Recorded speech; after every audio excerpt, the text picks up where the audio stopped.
Père, que la gloire et l'honneur te reviennent en ce matin. Jésus, quand tu es venu sur cette terre des hommes, tu as dit un jour à tes disciples, Pierre, Jacques, Jean et les autres, à la foule, vous aurez des tribulations, mais prenez courage. J'ai vaincu le monde.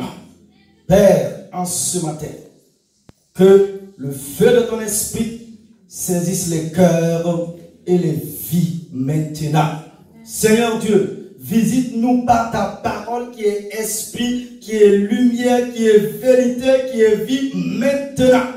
Que le feu du Saint-Esprit consume dans nos cœurs tout ce qui ne glorifie pas ton Saint-Nom maintenant. Seigneur Dieu, que la pensée de ta réalité soit notre force en ce matin. Bénis l'assemblée de ton peuple maintenant. Bénis, Seigneur Dieu, ton peuple. Que l'honneur revienne à toi et à toi seul. Et que quelqu'un dise Amen. Amen. Amen. Que la gloire revienne à notre Dieu. Veuillez vous asseoir. Amen. Amen. Gloire à Dieu. Voici le titre de l'enseignement de ce matin. Et suivez attentivement et après l'enseignement, nous allons continuer dans la prière. Le titre de l'enseignement de ce matin, c'est garder son cœur dans l'épreuve. Qui n'a jamais été éprouvé? Hello. Qui n'a jamais été éprouvé?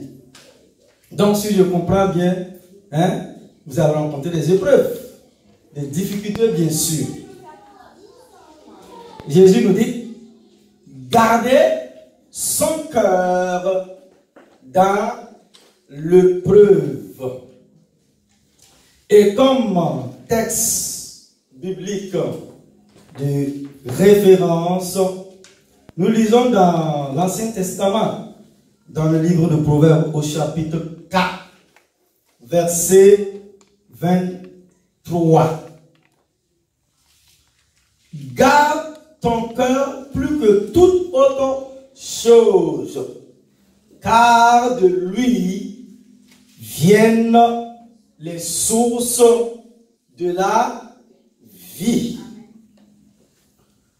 Proverbe chapitre 4, verset 23 à 26, enseigne les croyants, sinon les chrétiens, le peuple de Dieu, les enfants de Dieu, à garder leur cœur plus que toute autre chose, car de lui jaillissent les sources de la vie.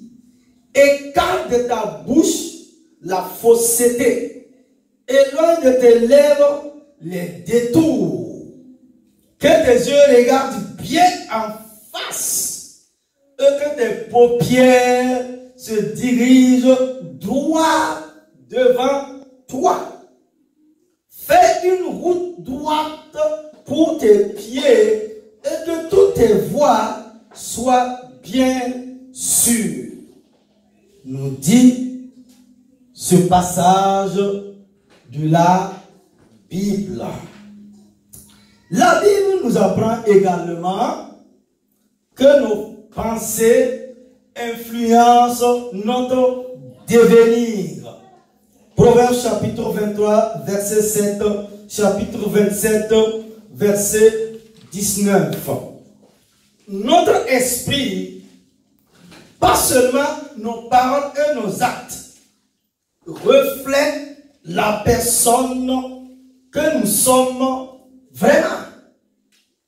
C'est pour cela que Dieu regarde au cœur, pas seulement à l'aspect extérieur et à ce qui frappe les yeux. 1 Samuel chapitre 16, verset 7. Tout comme notre cœur physique peut être atteint de nombreuses maladies et désordres, il y a également des maladies spirituelles qui peuvent entraver notre croissance et notre développement en tant que croyants. L'athérosclérose est une maladie qui se caractérise par un durcissement des artères dû à une accumulation de cholestérol sur les parois artérielles. De même, notre cœur spirituel peut également s'endurcir si nous refusons d'accepter les vérités que Dieu nous présente. Prenons quelques exemples dans la Bible. Alors que l'Égypte était frappée d'une calamité après l'autre, à cause du refus du Pharaon de laisser partir les Israélites, celui-ci a endurci son cœur contre le dessein inévitable du Dieu Tout-Puissant, qui avait décidé de délivrer son peuple. Exode 7, 22. Au Psaume 95, 7, le roi David supplie son peuple de ne pas endurcir son cœur dans sa rébellion contre Dieu, comme il l'avait fait dans le désert. Beaucoup de choses peuvent endurcir notre cœur et nous pousser à renier Dieu, comme le cholestérol qui bloque le débit sanguin. Ces choses empêchent la paix et les bénédictions de Dieu conditionnées à notre obéissance de se manifester pleinement en nous. La première étape pour garder notre cœur est donc de renoncer à tout esprit de rébellion et de cultiver un esprit d'obéissance et de soumission à la parole de Dieu. Dans l'évangile de Jean, Jésus étonne beaucoup Nicodème en lui parlant d'une nouvelle naissance et donc d'une nouvelle vie qui, elle, ne vient plus de la chair, mais de l'esprit. Cette vie qui est la lumière des hommes, nous dit Jean au chapitre 1, verset 4, et qui ne peut venir que de Dieu. Créés à l'image de Dieu, nous sommes tous appelés à recevoir cette lumière, à nous abreuver à la source qui coule dans notre cœur quand nous sommes venus à la vie. Ce cœur qui est le lieu le plus profond de notre être, le plus précieux, car il est en contact direct avec l'esprit.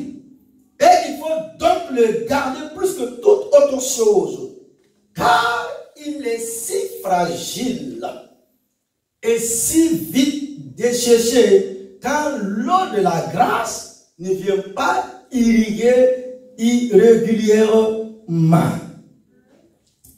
Une grâce qui agit même au-delà de tout ce que nous pensons. Éphésiens 3. Ne soyons donc pas obligatoirement inquiets si notre cœur nous condamne. Dieu est plus grand que notre cœur et il connaît toutes choses. 1 Jean chapitre 3 verset 20. Vous l'aurez compris, dans notre relation avec Dieu, l'état de notre cœur est primordial. Et c'est l'enseignement de notre matinée que je vous propose de voir en 2 points. Premièrement, pourquoi garder son cœur? Pourquoi garder son cœur? Chaque chrétien est l'objet d'une lutte constante et intense avec les forces du mal.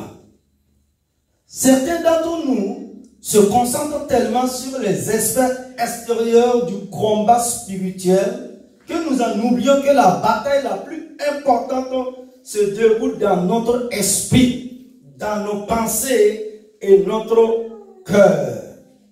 Jacques chapitre 1, versets 14 et 10 dit: mais chacun est tenté quand il est attiré et entraîné par ses propres désirs.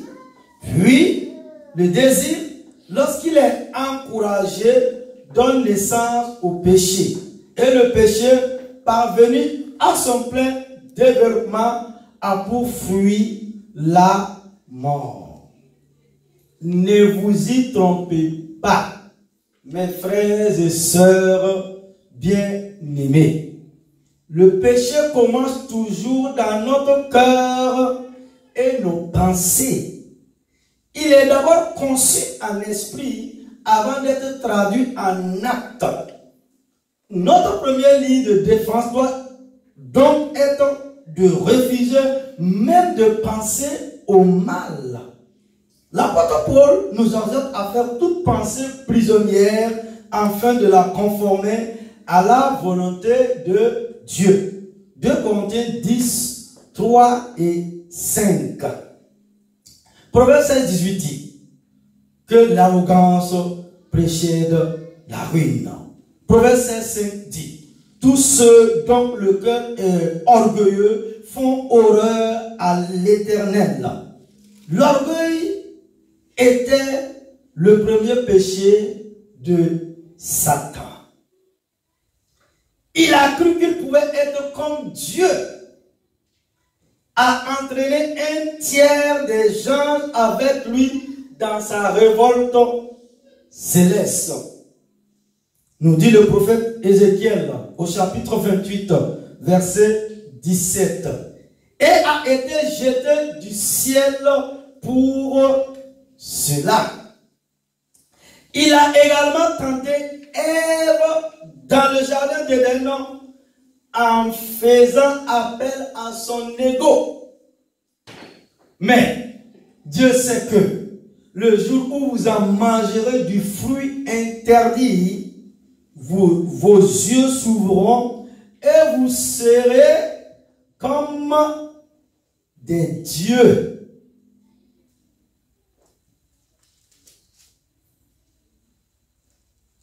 Mais Dieu sait que le jour où vous en mangerez du fruit interdit, vos yeux s'ouvriront et vous serez comme des dieux. Vous connaîtrez le bien et le mal. Proverbe, Genèse plutôt, Genèse chapitre 3, verset 5. Ève, qui aspirait à la sagesse divine, s'est laissé séduire par lui et a mangé du fruit interdit. L'orgueil a donc également causé la chute de l'homme. Je vais lire ce texte pour vous.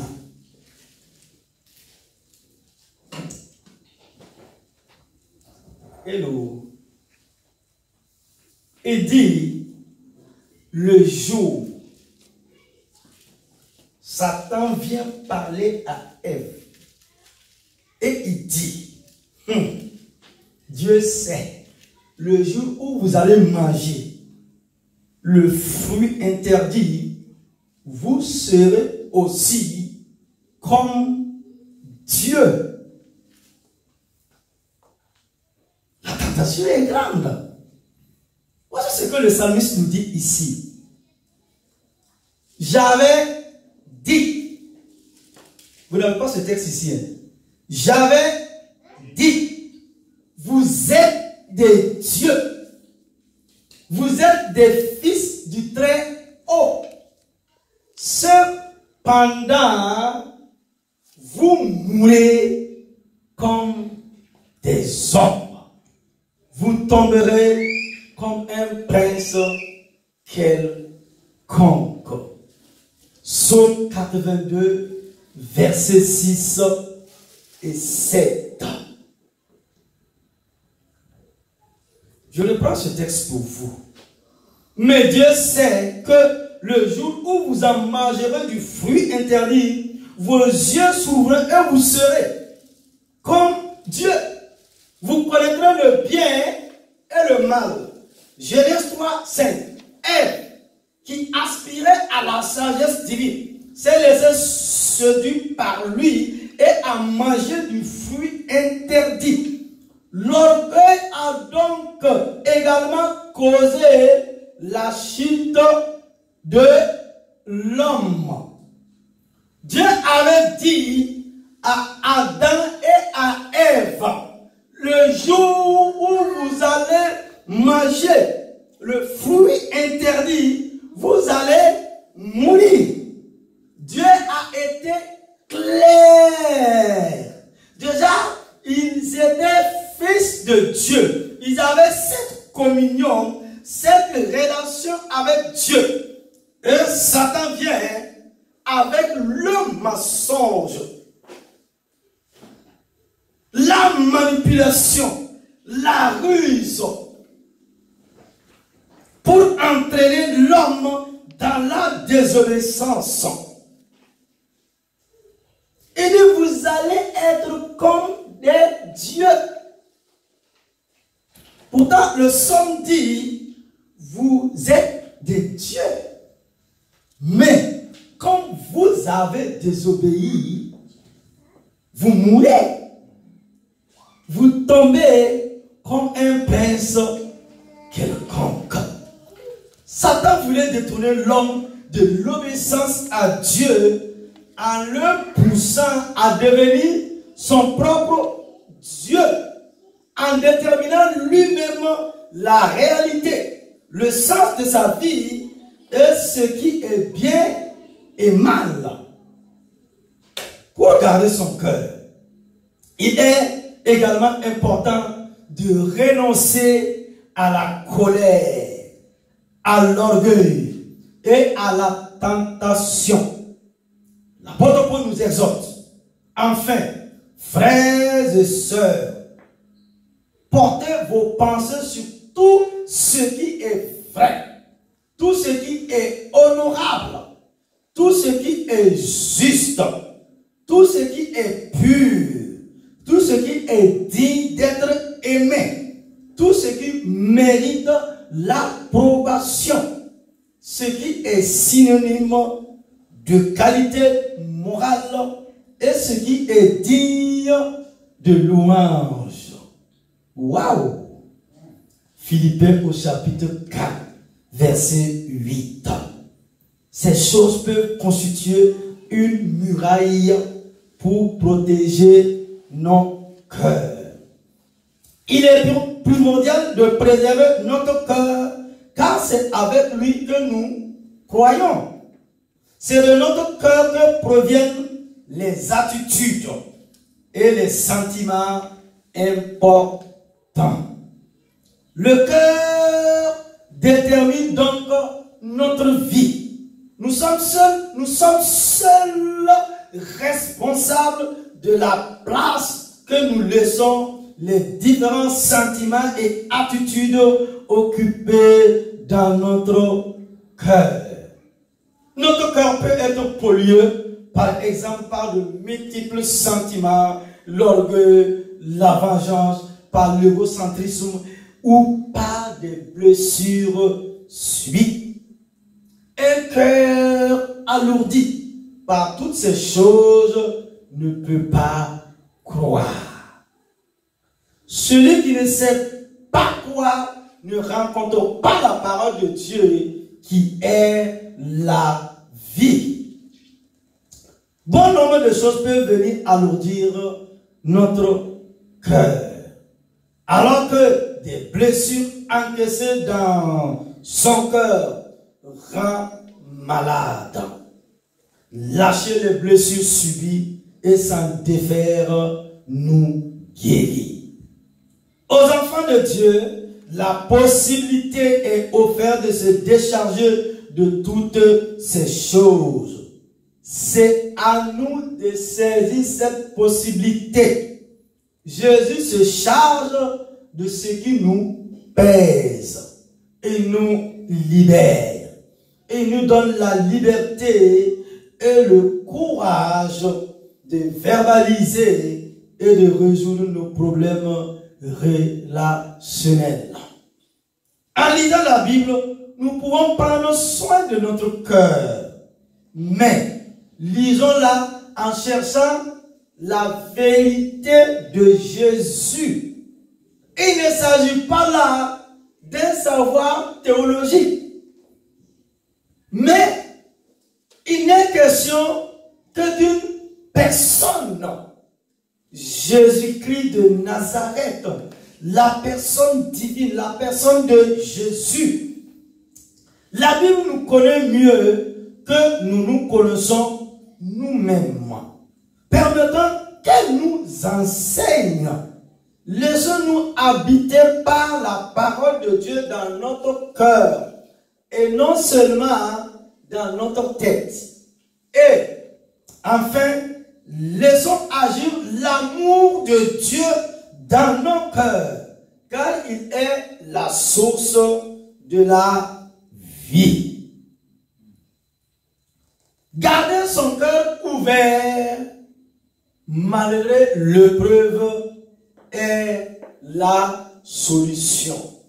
Le Proverbe 4:23 indique: garde ton cœur plus que toute autre chose, car de lui viennent les sources de la vie.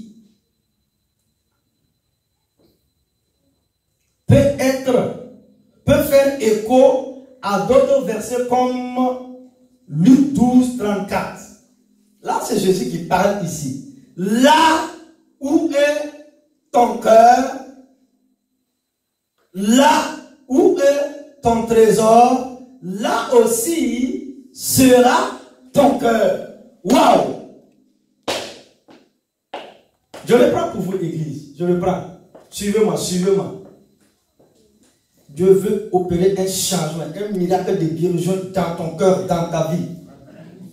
Garder son cœur ouvert malgré l'épreuve est la solution. Le Proverbe 4:23 indique: garde ton cœur plus que toute autre chose, car de lui viennent les sources de la vie. Peut faire écho à d'autres versets comme Luc 12:34. Jésus dit: là où est ton cœur, là aussi, là où est ton trésor, là aussi sera ton cœur. Mais c'est curieusement à 1 Corinthiens 13:3 qu'il me renvoie d'abord. Si je n'ai pas l'amour, cela ne sert à rien. Paul dit: si je n'ai pas l'amour, cela ne sert à rien. Je vous pose la question ce matin, Église, peuple de Dieu, vous qui nous suivez. D'où sont nos actions et nos paroles édifiantes quand elles ne jaillissent pas du cœur des sources de la vie? D'une contrainte intériorisée malgré nous, du désir de nous conformer à l'attente du groupe, du fruit de la culpabilité, parce que le groupe agit comme ça, le groupe fait comme ça, moi aussi je dois faire comme ça. Non. Le cœur est la vérité.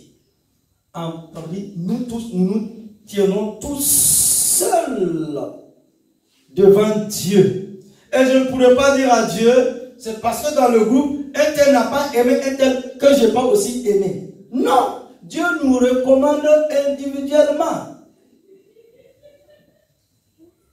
à aimer, à ouvrir notre cœur.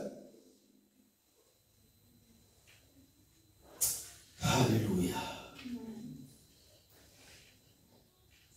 1000 voix tortueuses peuvent se présenter à nous et nous empêcher de garder notre cœur, c'est-à-dire la capacité d'agir et d'échanger dans l'amour et la sincérité, de vivre vraiment, librement et de donner alors envie de vivre autour de soi.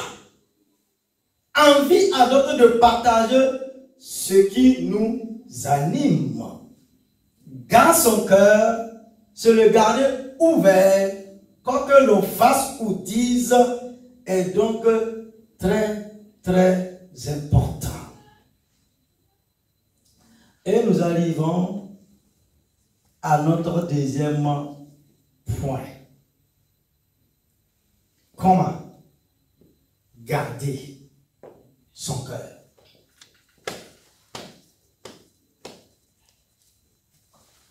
Comment garder son cœur?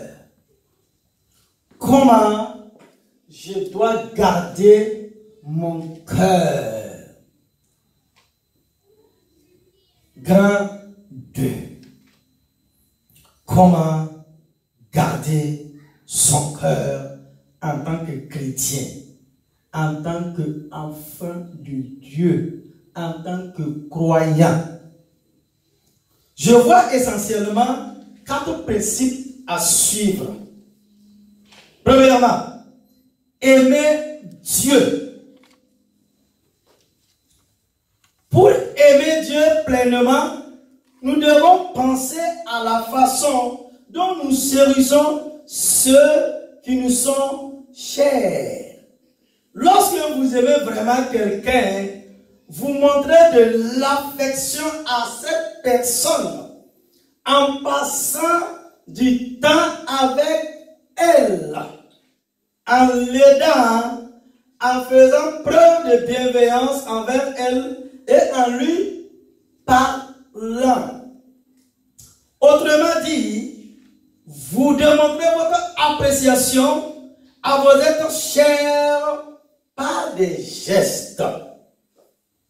En réalité, il en va de même pour votre Créateur.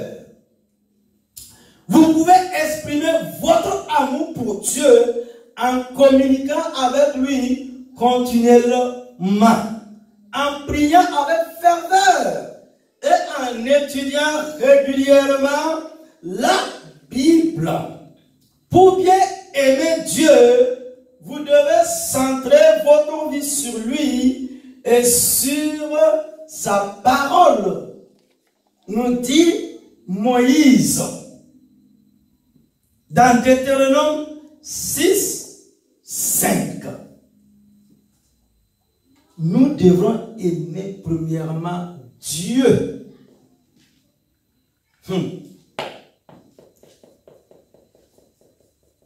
Prenons l'exemple d'un jeune homme. Quand tu aimes une jeune fille, hein? Tu veux regarder moi. Quand tu aimes, ou bien, quand tu aimes une jeune fille, hein, évangéliste? Ta tête est détournée.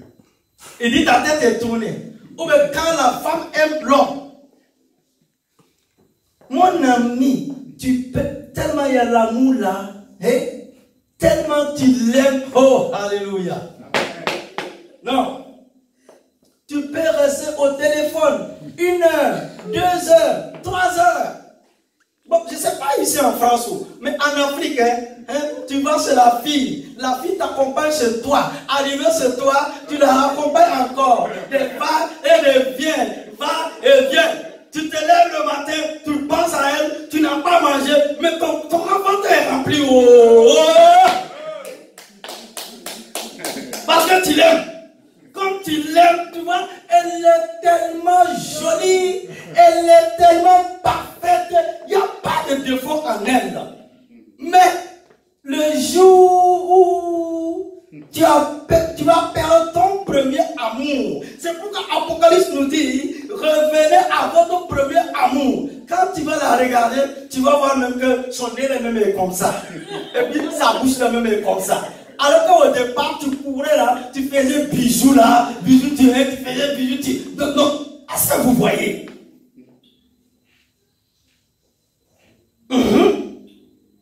Et tu vas trouver même là. Il dit, mais pourquoi elle marche comme ça? Mais mon ami, elle a toujours marché comme ça. Oh. Le premier amour.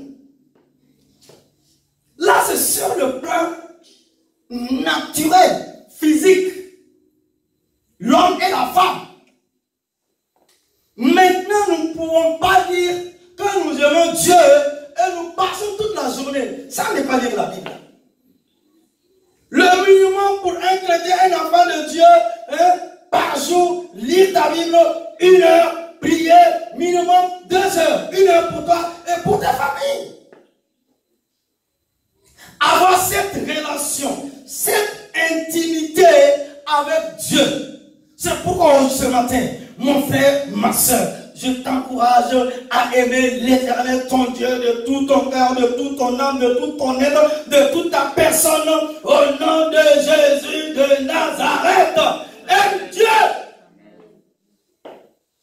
l'essentiel dans ta vie est d'abord l'Éternel Dieu des armées.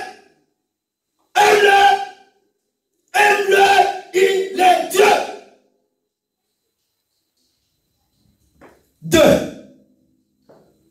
Obéissez à Dieu. Pour aimer et honorer notre Créateur et entretenir une relation intime avec lui, nous devons obéir à ses commandements. Deutéronome 11:1, 1 Jean 5:3. Les lois divines qui sont exposées en entier dans sa parole ont été établies dans le but précis de nous aider à vivre une vie heureuse et productive. Deutéronome 4:1, Deutéronome 30:15, Deutéronome 32:45. Troisièmement, nous devons détester le mal. Détester le mal. Les Saintes Écritures expliquent clairement que nous vivons à une époque de corruption et de dégradation morale. Galates 1:4. Étant donné que Dieu déteste le péché sous toutes ses formes, il est essentiel que nous fassions de même. Hébreux 1:9. Psaume 119, 104. Ainsi, nous devons veiller à protéger notre cœur des influences néfastes à leur puissance, influence négative.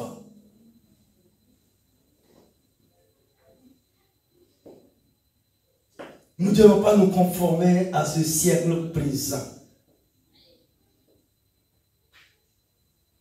Détester le mal. Cela veut dire quoi?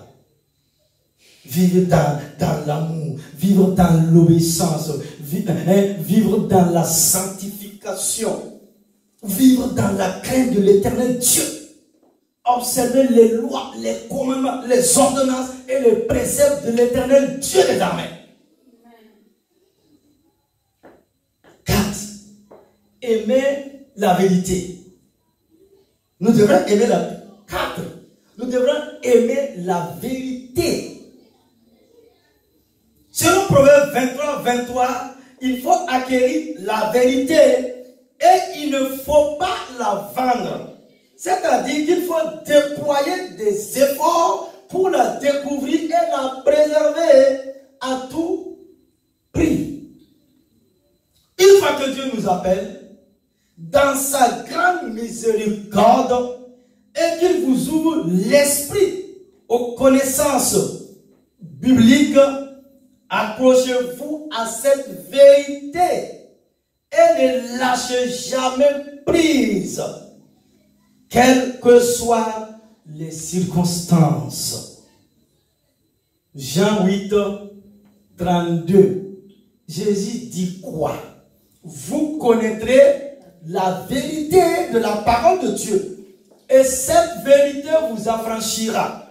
Mon frère, ma soeur bien-aimée, si quelqu'un vient te dire des choses qui n'est pas dans la parole de Dieu, il faut refuser, il faut rejeter. Tu dis, ma Bible ne dit pas ça.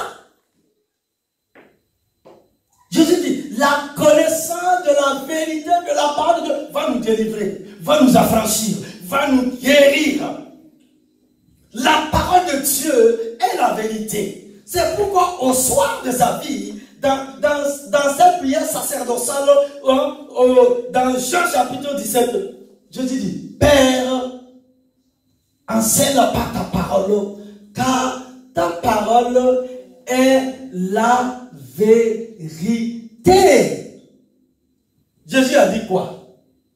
Au mont des Oliviers, au soir de sa vie, quand il partait, il a dit, plusieurs viendront à mon nom et diront, évangéliste, je suis le Christ. Jésus dit, vous allez entendre des bruits de guerre, des tremblements de terre. Une nation se lèvera contre une nation. Regardez aujourd'hui ce qui se passe dans nos nations, que ce soit en Afrique, que ce soit en Europe, que ce soit au Moyen-Orient. Jésus dit, les hommes vont venir. Même dans mon pays, le Burkina Faso, un homme s'est levé et puis il a dit, lui, il est le Christ. Et donc nous, il y a un Messie noir qui nous a visités là.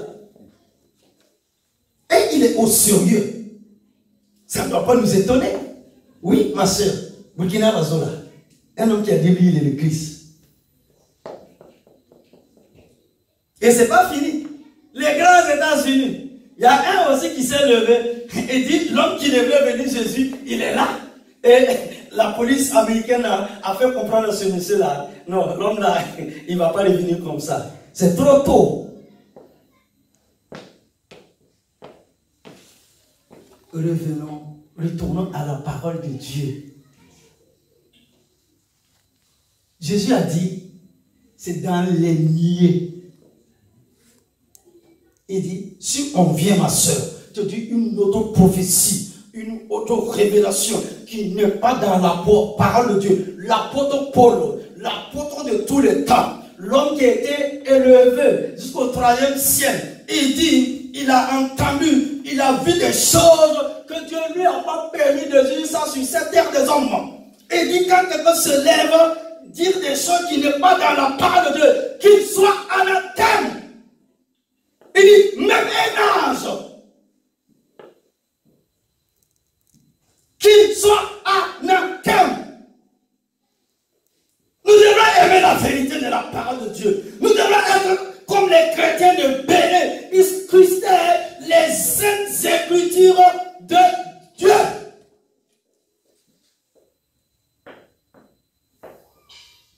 La prophétie s'accomplit. Il va revenir. Ça ne sera pas d'une manière... Comme il est né tranquillement, c'était discret. Mais c'est dans les nuées, dans la gloire. Il est parti. Il a dit de la manière dont il est parti, il va revenir. Donc, ça, tu te lèves, tu es né dans un village, tu as grandi là-bas, je ne sais pas. Tu te lèves un matin, tu essaies de pas quel esprit. Il faut qu'on dise la vérité de la parole de Dieu aux gens. C'est leur éternité. On ne joue pas avec la Bible. On ne joue pas avec la parole de Dieu. On ne joue pas avec les choses de Dieu. Non! C'est Satan, le père des menteurs. Lui, Jésus dit, il est le père des mensonges. Hein? Et il a été menteur depuis le commencement. Vous connaîtrez la vérité et la vérité de Dieu vous rendra libre. Ces 4 principes constituent des moyens pratiques de chérir Dieu, sa sagesse et ses préceptes parfaits. Ils contribuent aussi à protéger votre cœur contre le mal et les dangers qui risquent de vous suer et de vous détruire. Et pour l'enseignement de ce matin, notre cœur a vite fait de sortir de la paix, de la reconnaissance, de la joie, de la source de vie. L'annonce des catastrophes épouvantables, un spectacle apocalyptique qui se déroule sous nos yeux en direct et notre cœur se trouble, se laisse aller à l'incrédulité, la colère, voire la haine. S'il est humain d'avoir des émotions dans certaines situations, certaines injustices, nous devons prier et veiller afin qu'aucun polluant ne vienne s'installer dans nos cœurs. Ces polluants sont des terreaux propices pour que l'ennemi fasse son œuvre. Amen. Amen. Amen. Qu'est-ce que nous pouvons retenir de l'enseignement de ce matin? À retenir. Premièrement, notre cœur a vite fait de sortir de la paix, de la reconnaissance, de la joie, de la source de vie. Il doit donc être préservé plus que tout. 2. Tout comme notre cœur physique peut être atteint de nombreuses maladies, il y a également des maladies spirituelles dont notre cœur peut être atteint. Troisièmement, la possibilité est offerte à chaque enfant de Dieu de se décharger de toutes choses. C'est à nous de saisir cette possibilité. Jésus se charge de ce qui nous pèse. Il nous libère. Prions-le sans cesse. Amen. Tiens-toi debout, nous allons prier. Avec une foi profonde, nous allons proclamer ensemble. Oh, alléluia, alléluia. Avec une foi profonde, nous allons proclamer ensemble. Éternel mon Dieu. Éternel mon Dieu. Éternel mon Dieu. Éternel mon Dieu. Éternel mon Dieu. Éternel mon Dieu. Je vais ce matin analyser avec sincérité l'état de mon cœur. Je veux ce matin analyser avec sincérité l'état de mon cœur. Et te demander pardon pour tout ce qui ne t'y glorifie pas. Et te demander pardon pour tout ce qui ne t'y glorifie pas. Et te demander pardon pour tout ce qui ne t'y glorifie pas. Et te demander pardon pour tout ce qui ne t'y glorifie pas. Je remets toute ma confiance en toi. Je remets toute ma confiance en toi. Car je sais que, quel que soit l'état de mon cœur, tu peux le guérir. Car je sais que quel que soit l'état de mon cœur, tu peux le guérir. Et le rendre semblable au tien. Et le rendre semblable au tien. Et le rendre semblable au tien. Et le rendre semblable au tien. Et le rendre semblable au tien. Que le rendre semblable au tien. Que la paix et la joie véritable. Que la paix et la joie véritable. Et tous les sentiments qui viennent de l'Esprit de Dieu viennent habiter en moi. Et tous les sentiments qui viennent à l'Esprit de Dieu viennent habiter en moi. Et tous les sentiments qui viennent de l'Esprit de Dieu viennent habiter en moi. Et tous les sentiments qui viennent de l'Esprit de Dieu viennent habiter en moi. Et tous les sentiments qui viennent de l'Esprit de Dieu viennent habiter en moi. Et tous les sentiments qui viennent de l'Esprit de Dieu viennent habiter en moi. Au nom de Jésus. Au nom de Jésus. Au nom de